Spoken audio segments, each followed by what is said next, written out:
Hi everyone, we wanted to have a catch up with you all and obviously can't come in person, so we thought we'd put together a little video, and I'm also keen for you to meet some other members of the IPF team so that it's not just Felicity and I, and you can see some of the other members here that speak to the clients as well. We thought it would be a really good opportunity to have a quick catch up because obviously the last 6 months has been challenging for all of us, and I know that the banks have made lots of changes in terms of what they're able to do. So we wanted to give you a bit of an update. The market has changed fairly dramatically in response to COVID and the impact that that has on people's ability to be able to service a mortgage. However, the good news is the banks are still very much lending. The criteria has changed, and we wanted to give you an update as to what is still possible. So it sounds like it's harder to get a mortgage at the moment in France. Is it still worth getting the finance if you're purchasing? So it's absolutely still possible to get a mortgage at the moment. There have been lots of rumours, lots of misinformation. I think at a time like this, when there is lots of uncertainty, that tends to be what we see. The banks are still lending, they are still open for business, and we're finding now more than ever that it's more important to look at getting a mortgage. So we've seen an increase in clients that are perhaps wanting a mortgage. They were originally going to buy the property in cash, but they've decided, actually, because of everything that's going on in the market, because of all of the uncertainty, I want to keep some of my cash, and so now's a good time to consider getting a mortgage. So it sounds like it's definitely worth getting a mortgage still, but how much more difficult really is it? So in times like this, where there is uncertainty, it's understandable that the banks are taking a much more cautious approach. There haven't been, with the majority of banks, there haven't been any major criteria changes. So it's not as if they've brought in a new set of rules that we're all having to adapt to. What they are doing is being more cautious about certain circumstances, and that's something that we feel is a sensible approach to take. So, for example, people who are working within certain industries such as aviation, hospitality, those industries are the ones that have been more affected by COVID, and so the banks are understandably more nervous of situations like that. Now, as an individual, as an agent, as a client, it can be very difficult to sort of gauge the impact that has had very quickly, because the banks aren't going to communicate that to you. It's not a change that they've made in their rules, it's just a tendency that they have to look at those cases in a more nervous way. Now, as a broker, as IPF, and due to the volume of business that we're sending to the banks, we're able to gauge that so much more quickly. We're able to see the impact. Fiona and I and the rest of the team, we talk on a regular basis about certain cases. So if there is a case that we've struggled with, or a certain bank has seemed more nervous of recent files that we've been sending, that information we're sharing as a team so that we're in the best position to find a solution for the client. So as a client, is there anything I can do to ensure that I'm in the best position to get a successful application through? The French banks have always looked very closely at clients' existing credit histories. However, at the moment, given the COVID pandemic, they are looking even more closely. So they're looking at whether or not clients have taken advantage of any mortgage holidays, have they had any difficulties in meeting their existing repayments on any loans or credit cards. So it is very important for us to take a holistic approach when reviewing a client's circumstances. Having said that, the banks are taking a realistic approach. So if a client has taken advantage of a mortgage holiday, they are looking at the rest of the client's circumstances. Do they have other cash savings? Did they need to take the mortgage holiday in the first place? Or was it something that they took advantage of at the beginning of COVID because everybody was slightly unsure about how long it was going to go on for? So Fiona, could you tell me if there are any properties that the banks don't want to finance at the moment? And we've also heard rumours that the 85% loan to value is no longer available.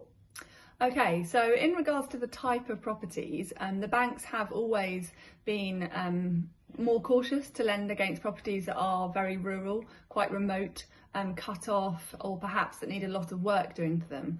They've also been cautious about lending to people where there are lots of outbuildings, and perhaps it would suggest that people are looking to move to France and run a new business, a rental property business. So none of that has changed. I would just say it's become more heightened. They're more conscious of it. They're more nervous about properties that are rural, that need lots of work. So I don't think that it's something new. I just think that it's more acute at the moment as they're looking at everything in more detail and who's defaulting. Secondly, in regards to the loan to value, so there's been lots of sort of misinformation in the market that no longer is it possible to get an 85% loan to value mortgage, and that simply isn't true. We're getting 85% loan to value mortgages at over €1 million, at over 1.5 million euros. So the loan to value is still there. There are some changes though. So the banks are predicting that the valuations in France may drop as much as 5 to 10% as an impact of COVID. They don't know yet what that is, but until they know, they want to be cautious. And generally, when there isn't a visit, there's a desktop valuation. And with a desktop valuation, they're working off 2019 statistics. And so until they have some more up-to-date data, they're essentially taking 5 or 10% off the value given by the desktop valuation. Where it's a visit, that's not being applied because the valuer would simply be aware of the market and apply any sort of discount anyway. So it's really only being applied in the case of desktop valuations across the banks. And generally on the smaller value properties. We're not seeing it on the higher value properties, and it's not across the board. And they are also looking at the client's circumstances. So if it's a very strong profile and the clients have significant savings, it's not always being applied. So what I would really recommend is, as with all these things, the best thing is if we can speak to the client and we can explain to them what we think is possible, and we'll do our best to get the highest loan to value available. Can you tell me sort of who the banks are lending to at the moment and what is their ideal profile? So at the moment, the key really is being able to demonstrate a variety of different income sources. That in the bank size is automatically considered as less risky. So for example, 2 applicants who both have income from a different source, as well as perhaps some other forms of income. So things like rental income from a buy-to-let property. On the flip side to that, what can make them nervous is a large reliance on commercial rental income, or a scenario whereby it's a couple who are both owners of the same business and therefore the income is just from one source. And what about the self-employed? Has lending completely stopped for them? No, it definitely hasn't. So this is a bit of a case of misinformation in the market in terms of whether or not you can get lending if you're a business owner, and you definitely can. The banks are rightly more cautious. They're going to want to know how COVID has impacted the business. They're going to want to understand whether or not the business has had to take any sort of financial support, taken any loans. They'll be looking at whether or not the business has furloughed any staff, and they'll certainly be looking about the health of the business. But they are also realistic. And if the business is in a strong position and has shown that they are able to weather the storm and future storms ahead, there's absolutely no reason why people wouldn't be able to get finance if they own a business. COVID, we're also seeing an increased number of people working from home. How does that impact lending? Do those people struggle at school to get any finance? So we've seen a big increase as well in people that are able to work remotely, and an increase in perhaps people either wanting to buy a true second home where they can split their time between France and the UK, or a main home where they are looking to make the permanent move over to France. Now, making the permanent move is something that the banks have always been nervous of. They are, given the COVID pandemic, they're obviously aware that people have more flexibility, but they still want that reassurance that someone is actually going to be able to work from France remotely, and that their employer is going to be happy with that. So they are still cautious of circumstances like that. They really want to make sure that it is a viable option. They're going to be looking much more closely at clients' liquidity to make sure they have costs to cover any unforeseen changes. If it's a family moving over, they're going to want to make sure that, you know, are the children going to be settled in school? Is this really going to work in the long term?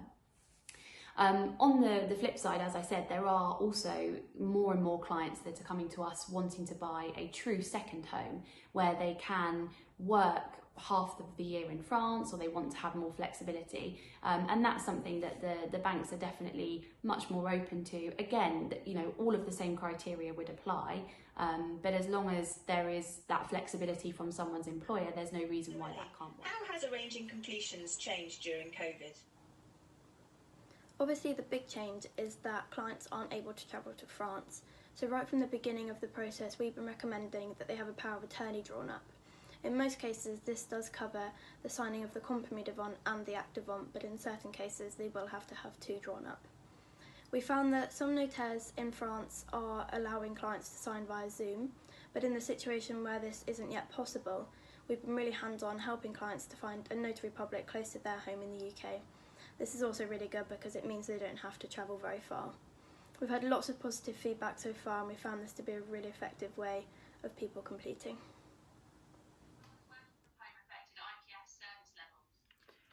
Much to our surprise, working from home has actually made us even more efficient, and you could argue that our service levels have even improved. We're now totally paperless, so there's no waiting for clients to send hard copies through the post. We don't print anything out, so we're reducing the number of steps in our processes. We had started to move to the cloud anyway at the back end of 2019, and so now everything from our CRM system to our phones are all cloud-based, which means that our clients haven't seen any break in service. And likewise, actually, once we're able to start travelling and coming to see you guys again, we'll be just as efficient as we are working from home, which is going to be a great benefit to us going forward. On top of that, we are really excited. We've got a brand new website coming, hopefully back end of this year, first quarter of next year, which has got loads and loads of new and much more comprehensive tools that will really help our clients fully understand their financial situation much quicker, and also will speed up our client onboarding process so that we can get in touch with people even quicker than we do already.